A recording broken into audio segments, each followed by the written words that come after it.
Oke baik, assalamualaikum warahmatullahi wabarakatuh teman-teman. Terima kasih telah mengklik video ini dan selamat datang di Teman Cerita Channel. Apa kabar teman-teman semua? Semoga teman-teman semua dalam keadaan yang sehat walafiat.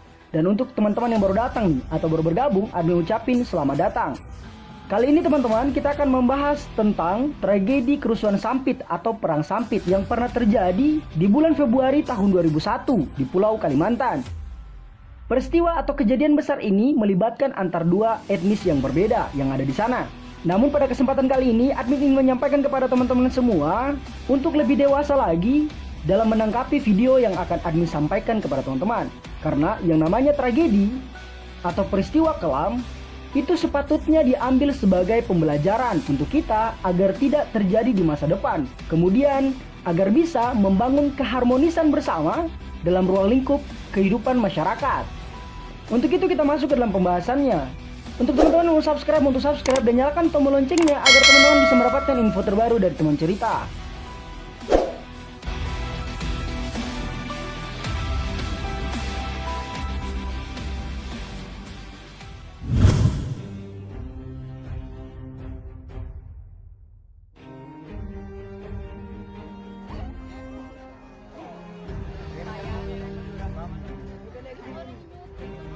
Teman-teman, kalau mendengar kata Perang Sampit, kata Sampit ini merujuk pada nama sebuah daerah di Kalimantan Tengah. Karena peristiwa ini terjadi atau pecah di daerah ini, makanya disebut Perang Sampit atau Kerusuhan Sampit.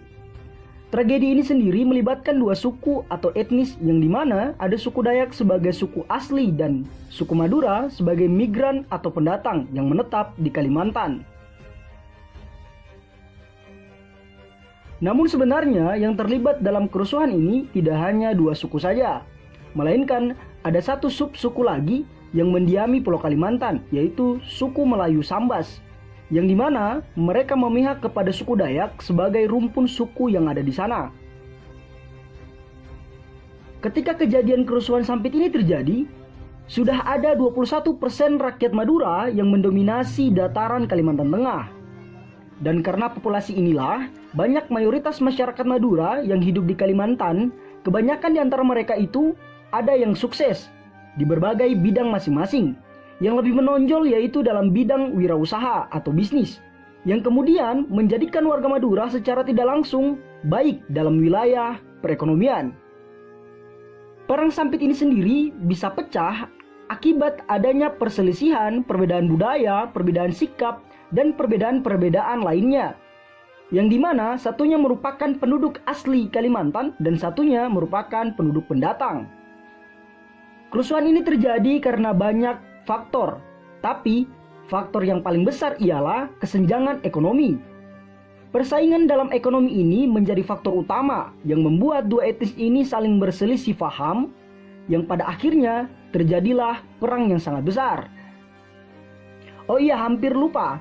Pada awalnya, keberadaan orang-orang Madura di Pulau Kalimantan ini karena adanya program transmigrasi yang diadakan oleh pemerintahan kolonial Belanda pada tahun 1930 yang kemudian dilanjutkan oleh pemerintahan Indonesia. Dan di tahun 2000, transmigran Madura mulai membentuk 21% populasi di Kalimantan Tengah.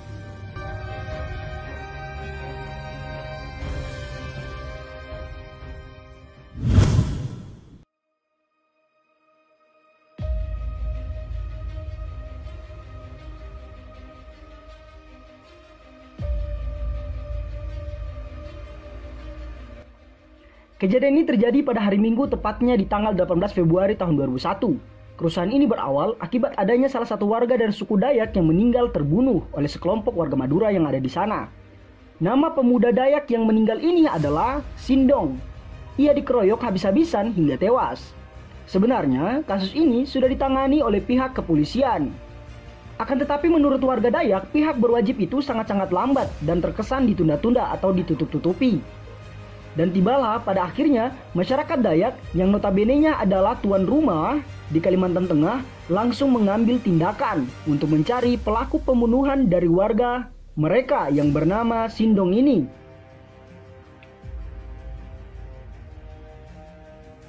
Kemudian pada hari Minggu tanggal 18 Februari tahun 2001, kejadiannya tepat pukul 1 dini hari di Kota Sampit, Kabupaten Kota Waringin Timur, Kalimantan Tengah, Di saat itu sekelompok warga Dayak yang sudah tersulut emosi dan benar-benar marah mendatangi sebuah rumah warga Madura yang bernama Matayo, yang dimana rumah ini terletak di Jalan Padat Karya.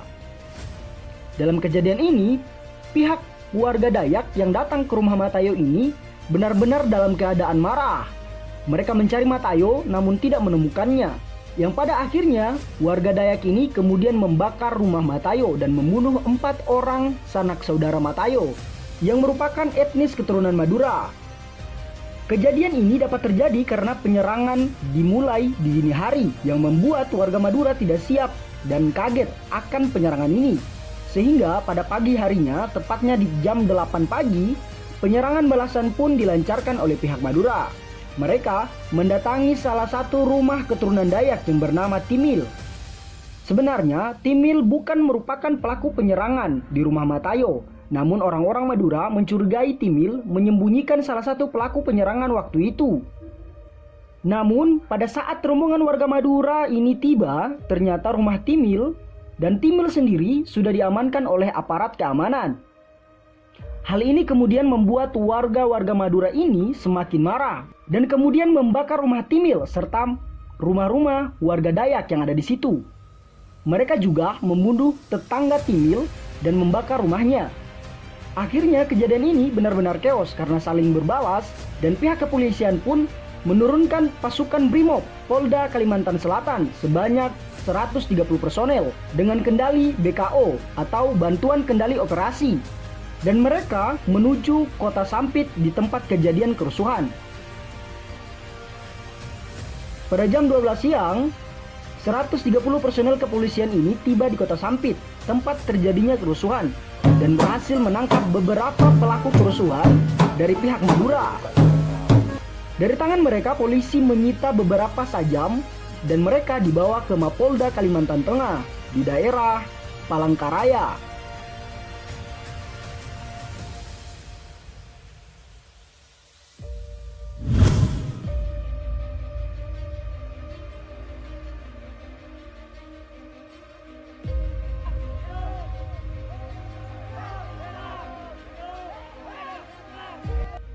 Polisi menganggap bahwa dengan menangkap para pelaku kerusuhan ini akan membuat kondisi kembali membaik. Namun ternyata keesokan harinya, tanggal 19 Februari, orang-orang Madura di seluruh kota Sampit dan berbagai daerah memutuskan untuk turun ke jalan dan mencari orang-orang Dayak. Saat itu, orang Madura mendominasi dan menang sehingga mampu menguasai kota Sampit. Bahkan warga etnis Madura sampai menyweeping orang-orang suku Dayak. Banyak sekali korban yang berjatuhan, bahkan kota Sampit di hari itu dipenuhi oleh mayat-mayat dan bangunan yang rusak dan terbakar. Hal ini membuat Wakil Gubernur Kalimantan Tengah harus menurunkan bantuan sebanyak 276 personil TNI dari Yonif 631 ATG untuk mengamankan kota Sampit akibat aksi serangan penyerangan antar dua etnis yang memunculkan kerusuhan besar.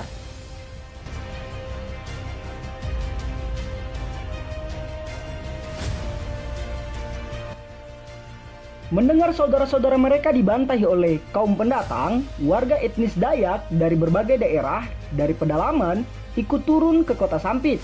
Tepatnya pada tanggal 20 Februari, ratusan warga Dayak dari sepanjang aliran Sungai Mentaya seperti Seruyan, Rataya Pulut, Parenggean, Katingan Hilir, dan Barito berdatangan ke kota Sampit. Ternyata dalam serangan balasan ini, hal yang tidak pernah dibayangkan oleh warga Madura adalah betapa ganasnya suku Dayak. Mereka membunuh siapa saja yang merupakan orang Madura. Tidak peduli tua atau muda, kecil atau besar, semuanya dihabisi oleh suku Dayak. Kabarnya, suku Dayak menggunakan ritual kuno, yaitu ritual ngayal dalam perang Sampit ini.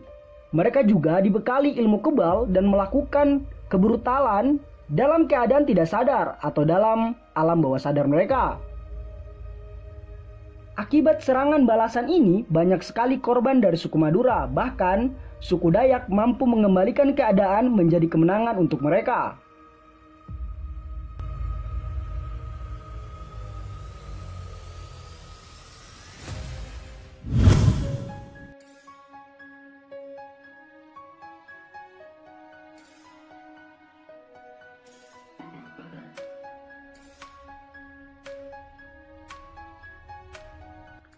Pada akhirnya, polisi menahan seorang pejabat lokal yang diduga sebagai salah satu dalang di balik serangan ini.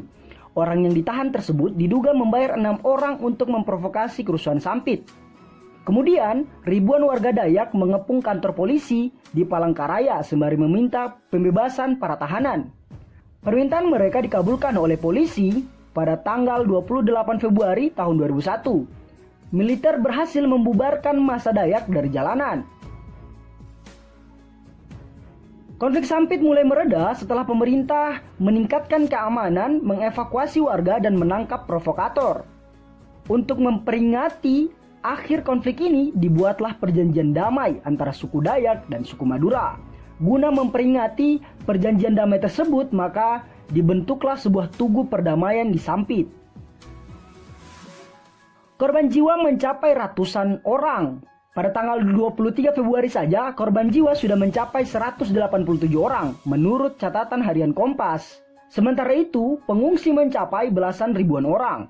Dikutip dari kompas.com, pada tanggal 27 Februari tahun 2001 hingga tanggal 28 Februari tahun 2001, jumlah pengungsi yang masuk ke Jatim atau Jawa Timur mencapai 16.211 orang.